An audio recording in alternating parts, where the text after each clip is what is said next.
Good morning everyone. Good morning. Good morning. Good morning. How are you today? Good. Ada kita sarapan? Macam 1-2 orang yang sudah jalan. Sudah sarapan tadi pagi. Oke. Sebelum itu, coba ketua kelas. Okay, everyone, let's pray together. Amin. Oke. Sebelum kita memulai pembelajaran kita di pagi hari ini, saya absen dulu.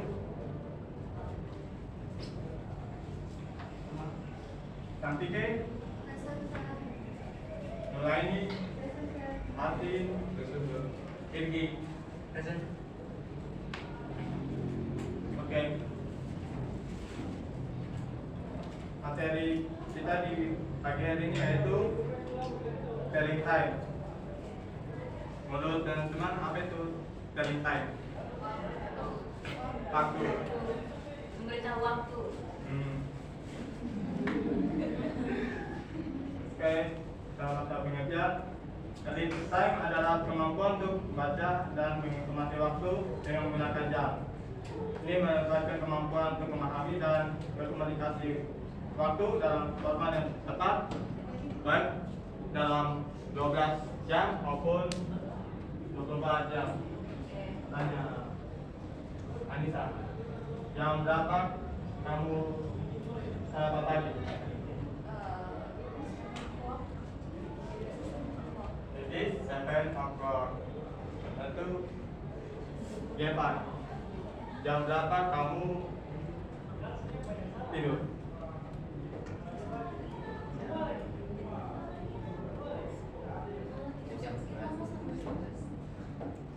It is 12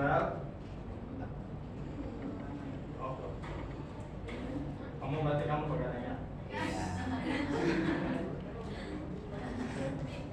Berikut, baik kita akan mengetahui istilah-istilah dalam menggunakan dalam menentukan jam atau waktu. Dalam hal tersebut ada 4 istilah-istilah dasar dalam menentukan waktu. Yang pertama menggunakan pas atau lebih.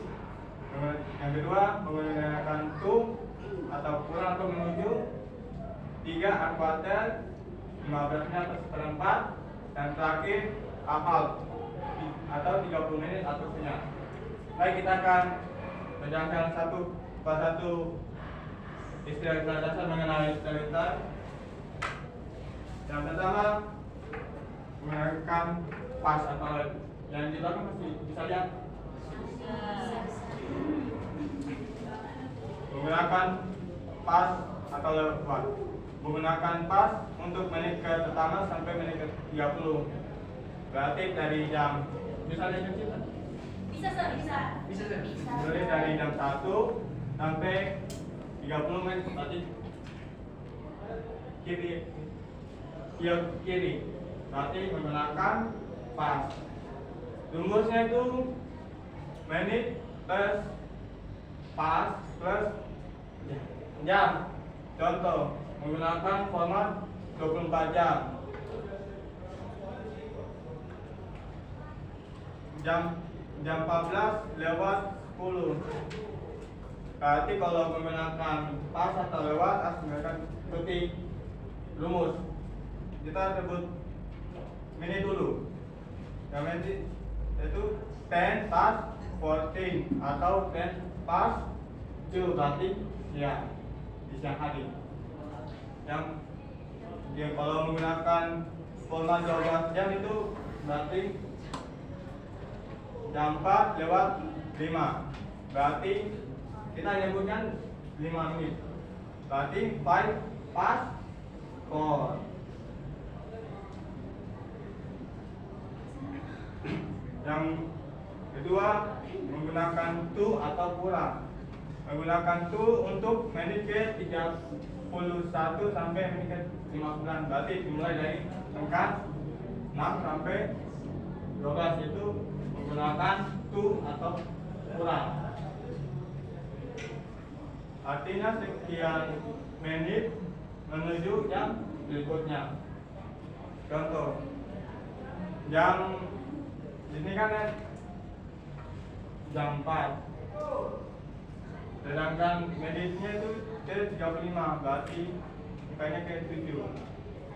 Selisih atau sisa menit, berarti kita harus menyebut sisa menit, berarti 25 to 5. Oke, 25 to 5. Sedangkan menggunakan pemajam itu, contoh jam 21:55, berarti 5 to 22 atau 5 to 10, atau jam 10 malam kurang 5 menit. Terus yang berikut menggunakan quarter. Dalam 1 jam terdapat 60 menit. 1 jam itu 60 menit. Jika kita membagi menjadi 4 bagian sama besar, 60 jika kita dibagi 4, maka 1 quarter itu sama dengan 15 menit. Oke, dalam hal tersebut ada 2 jenis quarter. Pertama dalam menunjukkan waktu. Pertama menggunakan quarter to, yang kedua menggunakan quarter past. Oke, kita akan menjelaskan. Kita akan mengenai apa menggunakan quarter to dan past. Yang pertama menggunakan quarter past atau seperempat. Digunakan untuk menit ke 15. Contoh, rumusnya itu quarter past plus jam sekarang. Contoh, jam 5:15 menit, berarti ikuti rumus, berarti kita nyebutnya quarter past 5, berarti jam 5:15 menit. Sedangkan menggunakan format 24 jam, berarti jam 15:15, berarti quarter past 15 atau quarter past 3, jam 3:15 menit. Yang kedua menggunakan quarter to atau kurang 15 menit. Gunakan untuk menit 45 karena ini menghitung sisa waktu kerja. Oke, karena belnya sudah berbunyi, oke, waktu kita habis dan saya akan menutup materi di pagi hari ini, dan minggu depan kita akan lanjut lagi membahas mengenai quarter to dan seterusnya. Baik, sekian saja. Good morning and see you next week. Morning, sir.